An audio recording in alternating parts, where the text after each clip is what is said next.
Bu sareng wajib ala muktabi kajami anu muktab kajami anu ngomongkeun goreng batur ti tukangeun naon ayan dama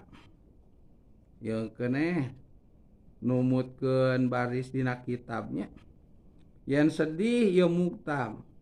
waya tuba jeung yen tobat ye muktab tuh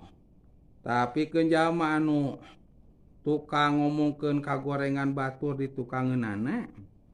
ieu mah bari lain hakna beda jeung nu hakna nu genep teh nya ieu mah lain ujug-ujug we ujug-ujug ngomongkeun kagorengan batur kitu di tukangeunana ta wajib dua rupa dicumponan hiji sedih kusabab kumaha wani ngagogoreng batur. Nomor kadua wajib tobat tina dosa ngagogoreng batur. Wali taubati jeung eta tetepikeun nobatan nyata ngahapus dosa gitu nobatan teh. Minal gibati tina dosa gibah kagoeriha kagoeriha seperti salianti gibah nya model salianti gibah teh minal ma'asi tina pirang-pirang maksiat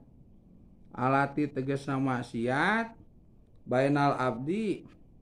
anu tetep ieu lati di antara hamba wa baina goerihi jeung di antara salianti abdi minal ibadi ti pirang-pirang hamba. Nah khususna dosa perdosaan anu aya patula patali sareng papada jami deui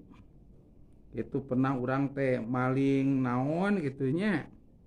teu aya nu dipalingna teh geus teu aya urang teh tiasa ngagentosan atau mulangkeun deui emut we gitu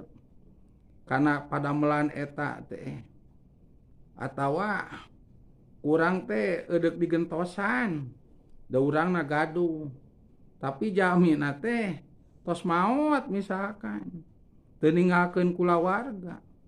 atawa jamina teh teuing di mana teu apal urang teh alamatna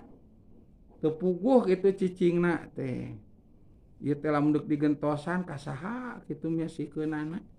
da jamina teu aya teu puguh kitu domisilina di mana tah kusabab kitu tata cara nobatanana laksanakeun 4 rupiah eta arbatun opat eta arbatu surutin 4 pirang-pirang syarat. Nah ieu nya tata cara nobatan tina